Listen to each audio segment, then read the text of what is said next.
Welcome. In this video, I'll show you how to use Saily eSIM Hotspot.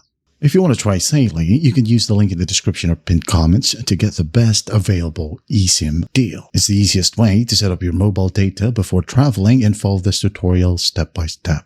So first up, assuming that you already are connected to your Saily eSIM's mobile data. Right, so you have enabled mobile data right here. It's currently using your Saily eSIM. So what you'll do basically is turn off your Wi-Fi if it's currently connected to a Wi-Fi, enable mobile data again, and then go ahead over to hotspot. If you can't find this one, well, just go ahead over to settings, go to connections, and just find mobile hotspot and tethering. And if you're using iOS, it will be a personal hotspot. Okay, so just tap on it, enable mobile hotspot. I can't enable it because I'm screen mirroring, as you can see. And I'm using Wi-Fi to mirror my device. But basically, enable mobile hotspot right here, or swipe down from your control center. Enable mobile hotspot.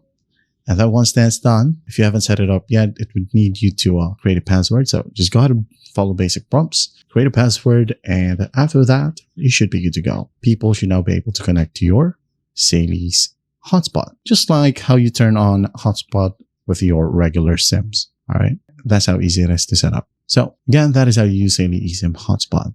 I hope this video helps, and I'll see you in the next one.